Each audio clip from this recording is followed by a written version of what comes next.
una guía de Live Way. La primer bloque, digamos, de enseñanza tiene que ver con el manejo de emociones. Manejo de emociones que nos afectan, pues, como a todo ser humano. Porque no somos ajenos a ella. Estuvimos viendo con el hermano Carlos una clase sobre el duelo, llevando el duelo. En la sesión de hoy, que es la segunda, aquí en la página 21 del libro, es Encauzando la ira, que es el título, como pueden ver ahí en la pantalla, el título de la clase de hoy. Encauzando la ira. Y es un tremendo tema. Es un tremendo tema porque ¿quién no se molesta de vez en cuando? ¿Quién no se pone bravo? ¿Quién no se enoja? Entonces, el enojo forma parte de nuestro diseño, de cómo Dios nos formó. Tal vez el mismo enojo es una manera, es una herramienta, es algo que Dios puso para usarlo en algunas circunstancias. Pero hay que manejarlo, ¿verdad?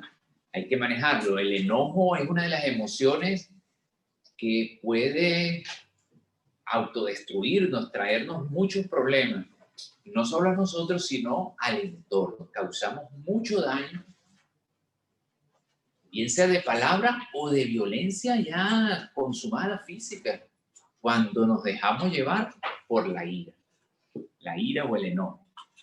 Vamos a tener una pequeña introducción sobre la ira como tal, pero la clase en sí, el corazón de la clase es encauzando, o sea, ¿cómo vamos a detener, a manejar eso?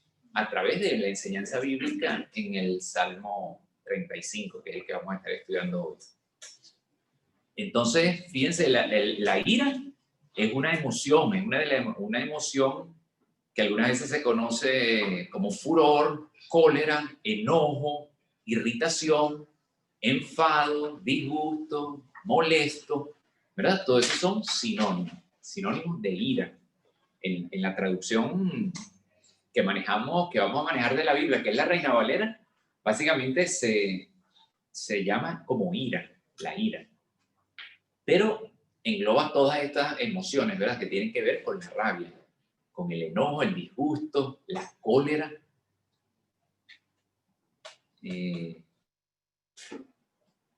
Y ya vamos a ver también, porque en la misma, es una palabra, la busca en la Biblia, la ira está cientos de veces, más de 600 veces. Y muchas veces se refiere también ese término a Dios, o se le atribuye a Dios, en el término de la ira de Dios. Entonces, la ira de Dios está contra los que hacen el mal. La ira de Dios está contra los violentos. Y entonces nos puede llevar a un poco de confusión porque si vamos a estar viendo que la ira es algo negativo, entonces, ¿cómo es que es un atributo, una cualidad también de Dios? ¿Cómo es que Dios se pone bravo? ¿Cómo que la ira o la rabia de Dios está sobre... ¿Cómo es eso que Dios se pone bravo si Dios es un Dios de amor? Nos puede traer cierto ruido, pero en el desarrollo de la clase vamos a estar viendo parte de eso también y a qué se refiere. Y por qué, digamos, Dios tiene esa cualidad. Les voy a leer algo, miren, porque es que el enojo, le voy a leer algo de otro libro, de un devocional, que desde una perspectiva psicológica nos enseña algo también sobre el enojo, porque esto es complejo y tiene que ver desde que somos niños. Miren, vamos aprendiendo a ser enojados. Un niño agarra una rabieta, una parranda, un show de esos que arman los niños, lo hace con el fin de llamar la atención. Se da cuenta que resulta y lo repite y repite ese patrón. Entonces, cada vez que quiere algo, cada vez que quiere no solo llamar la atención, sino obtener algo, o sea, recurre a esa ira, entre comillas, digamos, a ese show que él va aprendiendo, a esa pequeña crisis que él hace para obtener, para manipular. Y eso se va convirtiendo en un patrón que de adulto es repetido. Y entonces vemos personas ya de adultas autoritarias que no es que sean enojones, sino que han aprendido desde niños o mal aprendido a usar el enojo, la ira, para manipular y obtener lo que quiere. Entonces, y eso hay que tratarlo, y hay que tratarlo desde niño. Al niño hay que corregirlo, porque, o sea, para manejar el enojo desde niño. Le voy a leer algo, fíjense, desde la perspectiva, como le digo, psicológica, las motivaciones psicológicas, porque hay algunas motivaciones. En la Biblia, básicamente, cuando se habla de la ira, la principal motivación, lo que causa la rabia, es la injusticia.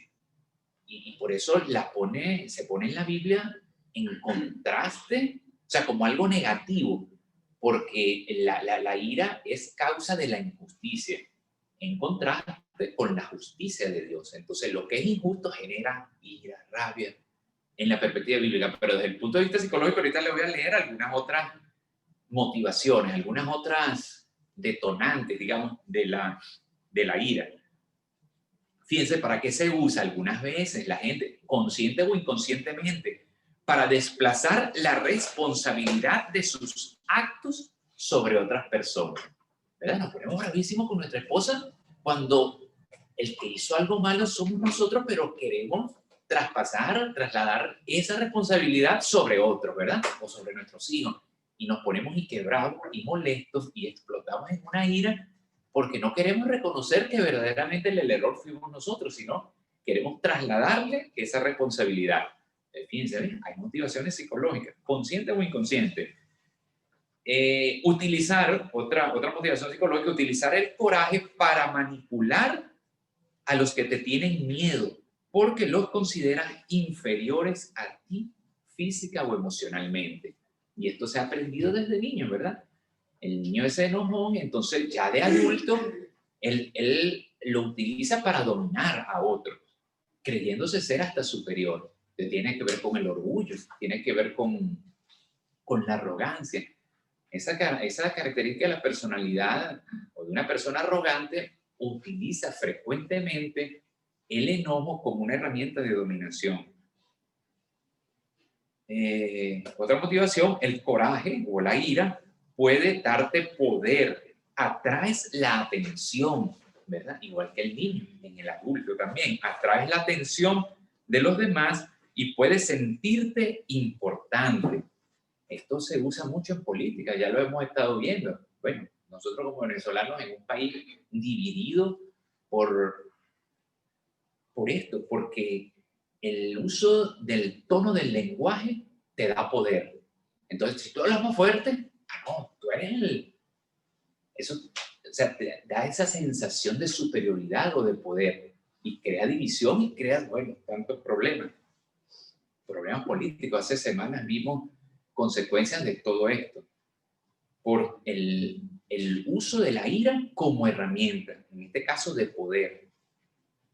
Puedes conseguir lo que quieres, porque los demás tratarán de complacerte antes de que se haga, antes de que se dé o se presente el show. También, ¿verdad? La gente ya dice, no, el jefe es enojón, es bravo. Entonces, tú lo complaces antes de que se presente el show, antes de que explote. Si le tienes miedo a los compromisos, puedes utilizar el coraje o la ira para no comprometerte, ¿verdad? Claro. En vez de decidir, te pones bravo. Y no, ni decides ni sí ni no. Mucho en las parejas que dudan, y cuando son de novios y eso, no te decides, no quieres comprometerte. Y cuando te tocan el tema, te molesta. Ah, no, entonces la señorita o el señorito, el que es presionado, ya sabe, o sea, no toca el tema porque sabe que se va a molestar, ¿verdad? Entonces utilizan la ira para evadir un compromiso. Puedes manipular a los demás por medio de hacerlos sentir culpables. Cuando te da coraje, puedes provocar que los que son vulnerables emocionalmente se pregunten qué yo hice para que se molestara tanto. ¿Ves? Entonces también es manipular. Y entonces hacer sentir culpable a los demás. Otra motivación también, cuando te sientes amenazado porque alguien está siendo más hábil que tú en una conversación. Entonces, siempre se dice, la violencia es el arma de los que no tienen la razón. Entonces, cuando tú estás en un debate, en una situación, y ves que estás perdiendo el debate, que ya no tienes la razón, entonces recurres a la ira, recurres a la violencia verbal, si estamos nada más, si se trata solo de un debate, ¿verdad? Y ya también esto se usa mucho en la política y las consecuencias las conocemos, la división, el odio, entonces los bandos y se odian mutuamente. Fíjense, algo más que le voy a leer de este libro de la perspectiva psicológica, cuando uno maneja de manera mal el enojo, niegas tus verdaderos sentimientos, haces gestos de desaprobación de forma hiriente, ¿verdad? Gestos. Todo eso lo hacemos cuando estamos enojados y estamos manejando mal el enojo.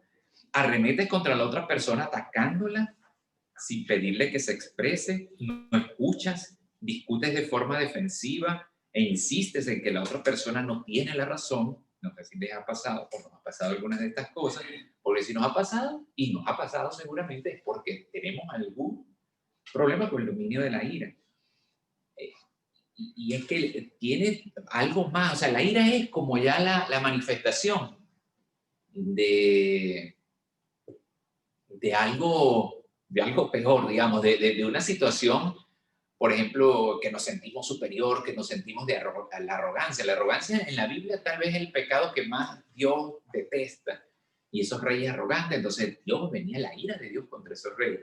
Y asimismo el ser humano, muchas veces esa arrogancia se manifiesta en la manera de la ira. Por eso no escuchas, por eso discutes de manera defensiva, por eso no respetas la dignidad del otro, por eso dices malas palabras, por eso gritas, por eso te pones en posición de víctima, por eso crees que la visión tuya es la correcta y el otro está equivocado. Y por eso te sientes que estás en una competencia. Porque el problema, o sea, el problema somos nosotros. Todas esas situaciones son generadas por un mal manejo de la ira. Ahora, la Biblia nos enseña a manejar esa emoción. En el Salmo, en la clase de hoy, que nos corresponde en el Salmo 35, vemos al salmista que es David. El salmista David, él escribe este salmo. David fue perseguido desde joven en su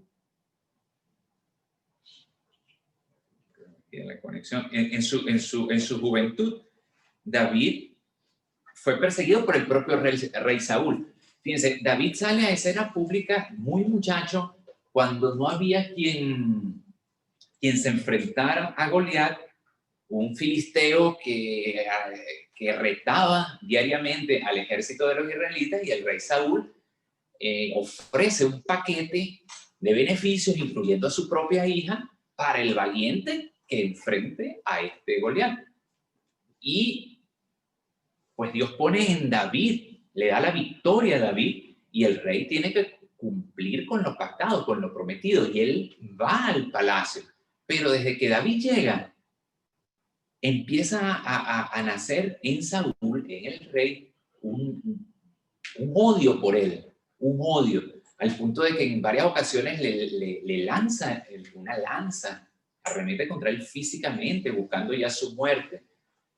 Y en el paso del tiempo se tiene que refugiar y tiene que andar durante años, escondiéndose en cuevas, escondiéndose en lugares, huyendo de ciudad en ciudad. Entonces David llega a un punto de desesperación ya de eso que está viviendo, que él hace una oración a Dios. El Salmo 35 es una oración pidiéndole a Dios castigo, que Dios actúe. Eso se llama una oración imprecatoria, que yo quiero ver la sangre de mis enemigos correr. Algunas veces, miren, la situación que nosotros estamos viviendo es tal que esa es la oración que nos sale a hacer. O sea, queremos que de Dios ya no misericordia, ya no amor, lo que queremos es venganza, que la venganza venga de Dios, porque ¿hasta cuándo? Y ese es el modelo de la oración del Salmo 35. Empezando en el versículo 1, dice: disputa, oh Jehová, con los que contra mí contienden. Pelea contra los que me combaten. Entonces, fíjense, en este primer versículo está dejando claro que hay batallas. Nosotros tenemos batallas. David tenía una batalla.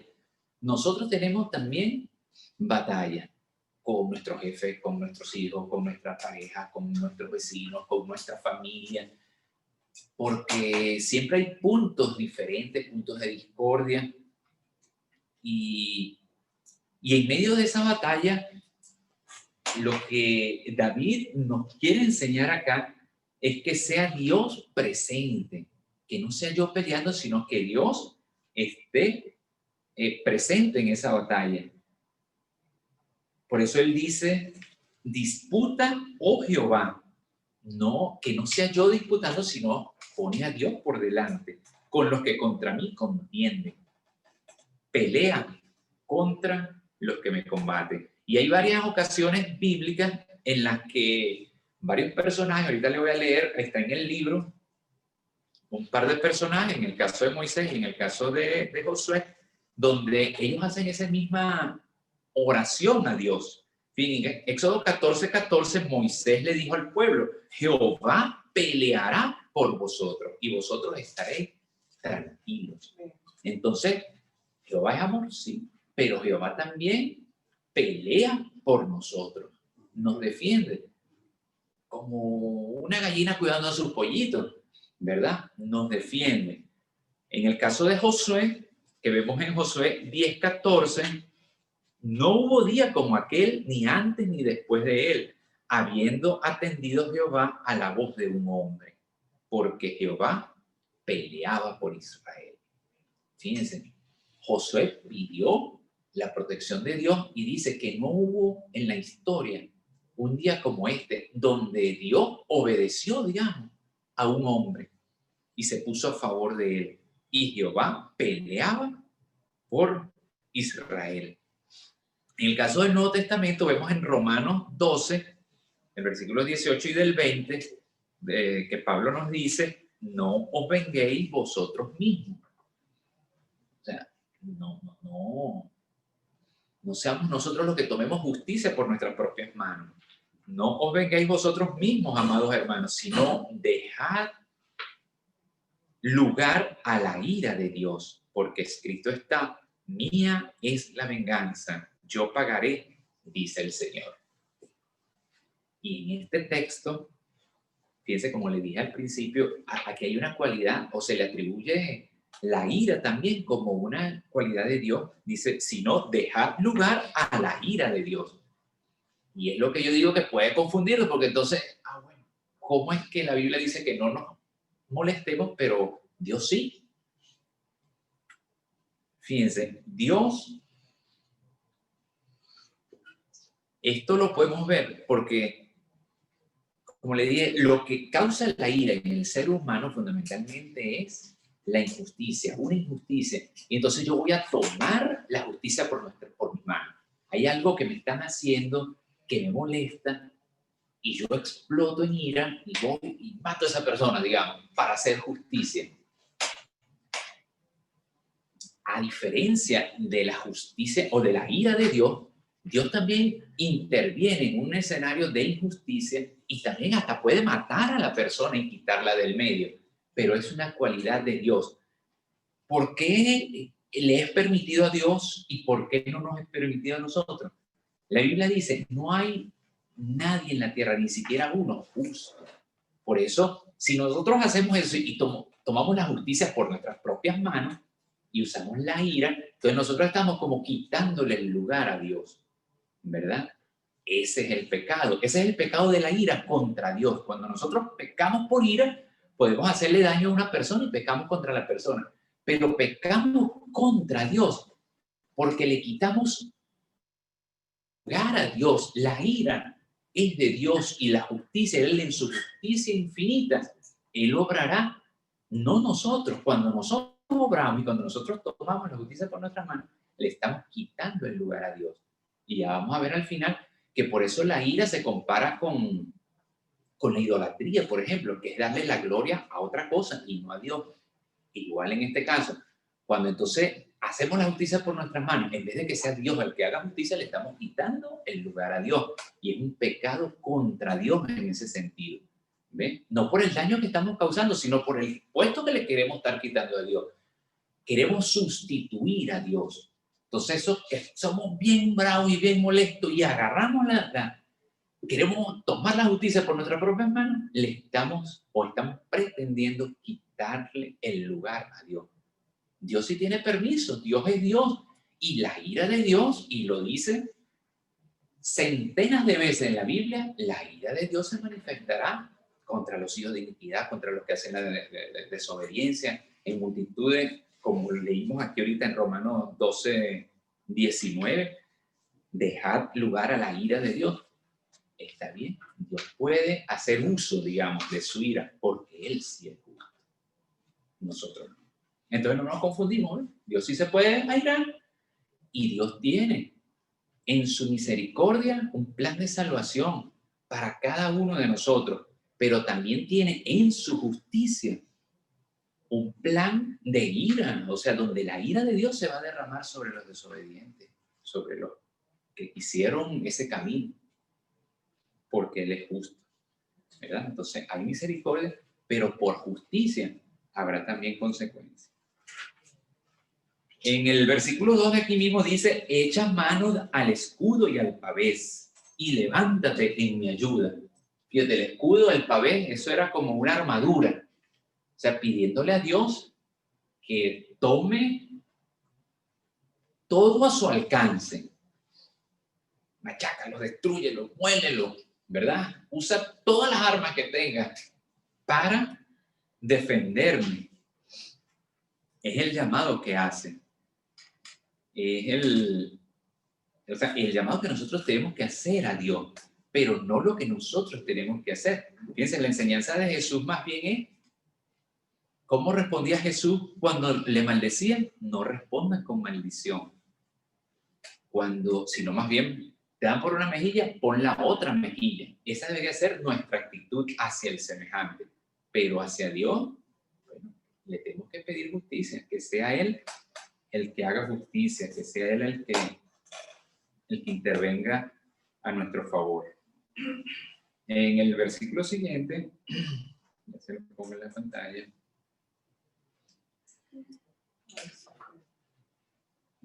En el versículo 3 dice, saca la lanza, cierra contra mis perseguidores, di a mi alma, yo soy tu salvación. Entonces, igual que Dios utilice todos los recursos necesarios para defendernos, pero que diga a nosotros, que nosotros podamos tener la sensación de paz. Mire, Jesús, cuando entraba a un recinto, cuando llegaba a un lugar, a un grupo de congregados, Jesús decía, la paz esté con vosotros. Uno de los nombres de Jesús es Príncipe de Paz. Entonces, la paz es esa seguridad, esa sensación de tranquilidad que nosotros podemos sentir al saber, como dice ahí, que Él es mi salvación. En medio de la angustia, en medio de las ganas que nosotros tengamos de vengarnos, que nosotros podamos sentir la paz de Dios en la confianza de que Él es nuestra salvación, ¿verdad? Jesús es el príncipe de paz. Nosotros somos seguidores de Jesús también y tenemos que hacer práctica de esa paz. Seguimos, vamos a saltar al verso número 13 del mismo capítulo 35, porque ahí él va narrando David parte de su historia, de lo que pasó y de lo que lo ha molestado. ¿Por qué él está tan molesto? Dice, porque yo, cuando ellos se enfermaron, me vestí de cilicio, afligí como ayuno mi alma, y mi oración se volvía a mi seno. Versículo 14, como por mi compañero, como por mi hermano, andaba, como el que trae luto por madre, enlutado me humillaba. Entonces, fíjense, David, como le dije, desde muy joven, después de la muerte de Goliat, él se hace casi que como un príncipe en la casa real. Y él salía después a batallas y triunfaba grandemente. Y cuando venía de las batallas, el pueblo lo recibía. Y había una canción que le entonaban que decía, Saúl mataba miles, pero David mataba a cientos de miles. Era aclamado por el pueblo, querido, aupado. Los demás guerreros, bueno, me imagino que se lo ponían a David, que era más joven, sobre sus hombros para auparlo, ¿verdad? Para estar con él. Todo esto le causaba envidia y celo y más ira a Saúl, por supuesto. Pero toda una multitud, tanto de soldados como del pueblo mismo, le seguía a él, a David, y le aclamaban. ¿Cómo es ahora que años después, esa misma multitud y esos mismos soldados ahora lo que hacen es perseguirlo? Él se sintió traicionado. Entonces, fíjense, una de las motivaciones de la ira y que nos puede estar pasando a nosotros también es, pero tantos favores que yo le hice a tal persona y mira cómo me paga. ¿Ve? Eso nos pasa a nosotros. Mira cómo me paga. Y yo que tan bueno fui, y yo que tan generoso, y yo que tantos favores le hice, mira cómo me paga. Y ese es el dolor tan grande que sentía David, que después de ir a batalla, después de arriesgar su vida por ellos, después de ser aclamado por ellos mismos ahora andan persiguiéndolo, buscándolo para matarle, ¿verdad? Por eso él dice que, bueno, hacía luto por ellos, vivía por ellos, y así le paga. Entonces ese sentimiento de traición que muchas veces nos persigue también a nosotros, nos va enojando. Y no es una vez, sino que una vez va sumando con otra, con otra, con otra, hasta que el vaso se va llenando, ¿verdad? Y estallamos. Entonces, hay que manejar también todo eso, esos sentimientos de traición, esos sentimientos, y dejar todo en las manos de Dios, como hizo David. El versículo 15 dice, pero ellos se alegraron en mi adversidad y se juntaron contra mí gentes despreciables y yo no lo entendía. Me despedazaban sin descanso, como lisonjeros, escarnecedores y truanes, crujieron contra mí sus dientes. Fíjense cómo se volteaban. Toda esa multitud que antes lo aclamaba, ahora todo lo contrario. Lo buscan, se burlan de él, buscan cómo humillarlo, buscan cómo hacerlo quedar mal. Y eso, también hay algunos escritores que opinan que David está como profetizando también hechos que se iban a cumplir en la vida de Jesús, porque se cumplieron. Y puede ser que estaba profetizando también, pero había un paralelo en esta circunstancia de la vida de David con las circunstancias de la vida de Jesús también, cuando estaba cerca y ya en el Calvario mismo, que la gente se burlaba de él. Entonces, sí, lo vivió David, lo sufrió David, y lo podemos estar sufriendo nosotros, pero también Jesús mismo, como hombre, sufrió eso. Se burlaban, la misma gente que sanó, la misma gente que Jesús, con los que caminó Jesús, después al final fueron los que decían que lo cuelguen al madero, ¿verdad? Jesús sintió también esta misma traición, esta misma traición de la gente. No obstante, la actitud de Jesús fue diferente. Fíjense, en Lucas 6, 27 y 28 dice, Jesús dijo, amad a vuestros enemigos, haced bien a los que os aborrecen, bendecid a los que os maldicen y orad por los que os calumnian. Entonces, a pesar de que hay gente que nos traiciona, hay gente que nos paga mal por mal, oremos por ellos más bien. Oremos, que Dios les dé perdón, entendimiento y que nosotros podamos también perdonarles. Que nosotros podamos no solo pasar por alto ese hecho, sino también perdonarles, o sea, borrar esas circunstancias. En los dos versículos siguientes, ya finalmente, de este mismo salmo, dice, Señor, ya en un momento de desespero de esta oración, ¿hasta cuándo? Y es algo que pasa, tanto cuando ya vemos que ya la gota rebasó el vaso y que no vemos cambio, más bien cada vez está todo peor, decimos, ¿hasta cuándo? ¿Hasta cuándo? Rescata mi alma de sus destrucciones, mi vida de los leones. Y durante estos días pasados que estaba preparando el estudio, me vino mucho a la mente, porque este Salmo 35, de una circunstancia muy difícil, muy dura que yo viví, que duré 3 años preso, detenido en Venezuela por el gobierno de los chavistas y por unas circunstancias que se levantó en contra mía. Yo siempre oraba durante el periodo que estuve preso y leía constantemente. Dios me puso este Salmo 35, porque si lo leemos completo, es una oración invitatoria así donde pedimos a Dios realmente que Dios castigue a los que nos están haciendo el mal. Porque hay situaciones donde dice, donde yo sin haber hecho nada, todo esto se ha levantado en mi contra. Y algo así me sucedió realmente, donde en una situación laboral, hasta los que eran más y que amigos míos en el trabajo y los más cercanos y hasta los que yo más ayudaba, después todos se volvieron en contra y todos estaban, el que no me señalaba por lo menos se iba y se fueron otros y se escondieron, o sea, todo el mundo dio la espalda, cada uno encontró su propio beneficio y huyó, hizo lo que más le convino. Y me sentí así en esa misma circunstancia, como abandonado, como traicionado y desesperado y desesperado. Y yo le decía a Dios también, casi que medio lleno de ira con el mismo Dios, enojado. ¿Y hasta cuándo va a suceder? ¿Hasta cuándo? Y bueno, Dios siempre tiene respuesta y Dios contesta nuestras oraciones y Dios usa cada circunstancia para nuestro bien, para enseñarnos. Pero Dios actúa. Dios actúa. En el caso mío particular, bueno, duré casi 3 años allí hasta que finalmente fui indultado y pude salir libre, pero pude ver también cómo Dios actuó de alguna manera contra los que actuaron mal contra mí. O sea, no vi la cabeza de ellos rodar, pero sí vi la mano de Dios como castigando a algunos de ellos.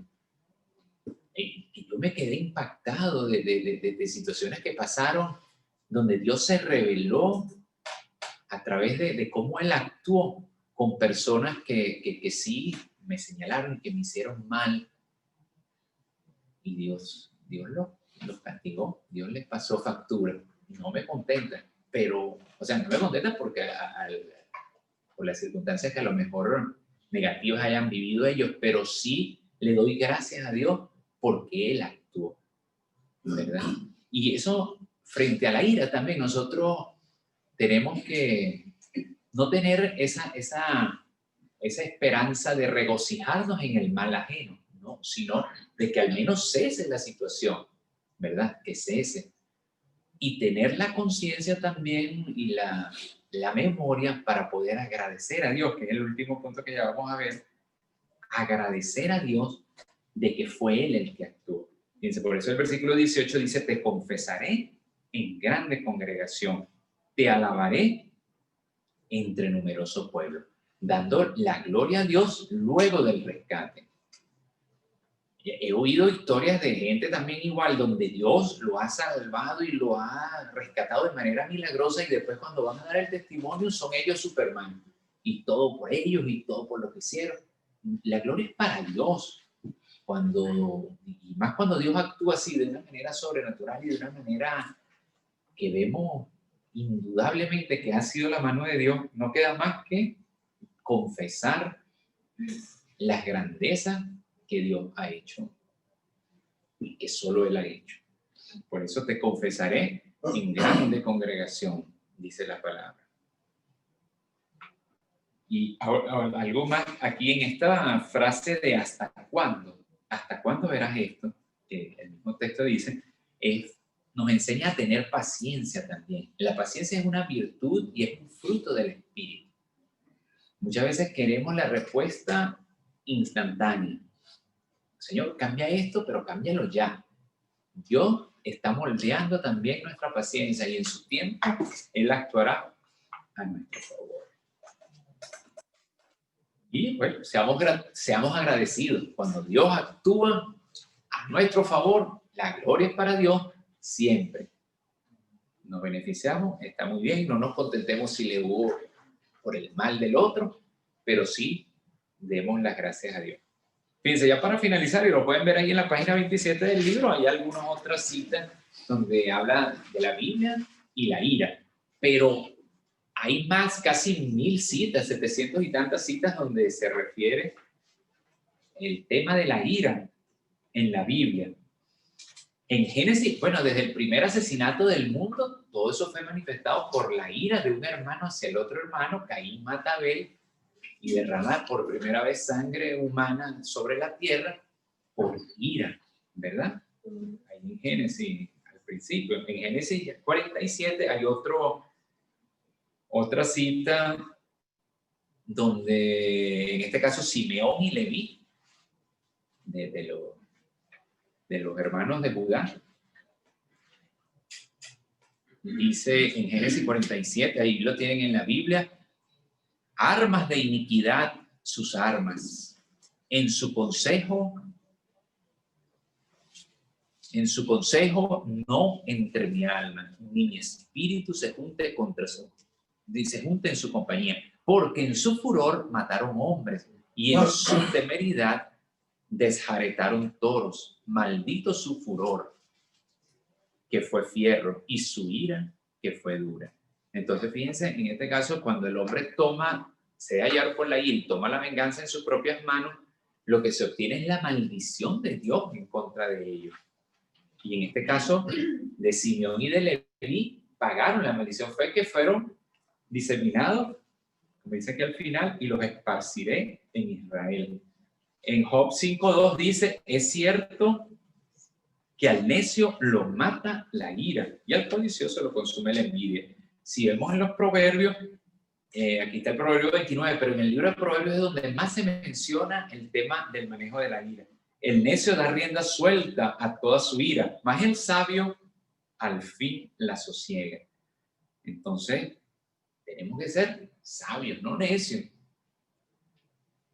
Ya en el Nuevo Testamento, en Gálatas 5, versículo del 19 al 21, vamos a leerlo porque ahí hay una lista de pecados y manifiestas son las obras de la carne, que son adulterio, fornicación, inmundicia, lascivia, idolatría, hechicerías, enemistades, pleitos, enemistades, celos, iras, contiendas, disensiones, herejías, envidias, homicidios, borracheras, orgías y cosas semejantes a estas, acerca de las cuales os amonesto, como ya os lo he dicho antes, que los que practican tales cosas no heredarán el reino de Dios.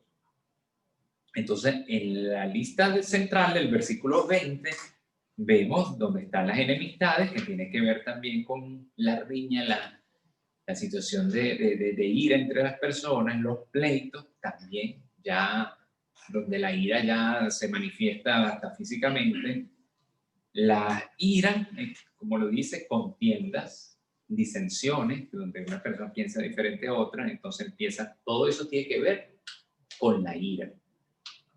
Y se compara, como dice ahí mismo en el versículo 20, con la idolatría. Por eso le digo, el privilegio de la ira es solo de Dios. Y Dios, porque Dios es justo. Si nosotros queremos tomar por nuestras propias manos, usando la ira para hacer justicia, estamos quitándole el lugar a Dios. Así como la idolatría le quita el lugar a Dios cuando adoramos otra cosa diferente. Porque los que hacen estas cosas, los que se ponen bravos, y somos muchos, dicen y no heredarán el reino de Dios, que no tiene que ver mucho con la vida eterna, no es que van a ir al infierno y a las pailas de una vez, pero en el reino de los cielos, cuando Jesús habla en el Sermón del Monte y da la constitución de cómo debe ser un cristiano, de la nueva manera de vivir, bueno, en estos artículos dice que el que obra de tal manera no es digno de ese reino, o sea, no es digno de llamarse cristiano. De una manera de advertirnos de que nos abstengamos de todas estas cosas. Y en específico de la ira. De la ira. Y ese es el mensaje del día de hoy. airaos, pero no pequéis, como dice la Biblia en otra. Si nos podemos molestar, si nos podemos disgustar, pero que hasta allí, que ese disgusto y esa situación que genera el disgusto lo podamos poner en las manos de Dios, para que sea Dios obrando y haciendo la verdadera justicia como Él le parezca, no por nuestras propias manos. Amén. ¿Alguna intervención? Bienvenidos. Veo gente nueva, qué bueno. Bienvenidos. ¿Algún comentario? Hoy es el momento. Hablé hoy o calle para siempre. Sí, señora. Adelante. Bueno, Dios nos llama a ser pacificadores, pero hay personas, aún dentro del pueblo de Dios, que siempre tienen explosiones frecuentes de ira, y eso muchas veces ha permitido que el matrimonio se rompa, los hijos se rebelen, despidos laborales, porque dan rienda suelta a esa ira descontrolada. Entonces, Dios nos llama a eso, a ser pacificadores. Lo dice la Biblia en Mateo, bienaventurados los pacificadores, porque ellos verán a Dios. Entonces, es importante que nosotros, la ira sea canalizada, es una emoción fuerte, es algo que está allí en el corazón, pedirle a Dios, Señor, que seas tú en mí, que ya yo no pueda ser una mujer o un hombre explosivo, sino que seas tú obrando en esa situación. Amén. Así es. Dando testimonio también, para testimonio delante de los hombres. ¿Algún otro comentario? Oramos. Gracias, Señor Padre Santo, por tu palabra. Mira, estamos estudiando las emociones, Padre Santo. Tú nos conoces, tú nos formaste, tú nos creaste. Sabes cómo somos, Padre Santo. Permite que podamos someternos a ti y someter todas las cosas a ti, Padre Santo. En aquello que no podemos controlar, en aquello que nos irrita, en aquello que nos molesta, que nosotros podamos confiar en ti, así como hizo David, que seas tú, Padre Santo, poniéndote la armadura, tomando la espada y la lanza, y seas tú actuando a nuestro favor. Nosotros queremos estar en paz, nosotros queremos estar tranquilos, confiados en que tú actuarás, tú no te quedarás dormido. Gracias, Señor Padre Santo. En ti confiamos y en ti nosotros podemos reposar en paz. Gracias, Señor Padre Santo. Quédate con nosotros. Ahora la gente que va al culto, sigue con nosotros, Padre Santo, tu Espíritu Santo mostrándonos la verdad a través de tu palabra. Gracias. Cuídanos y guárdanos en el nombre de Jesús. Amén y amén.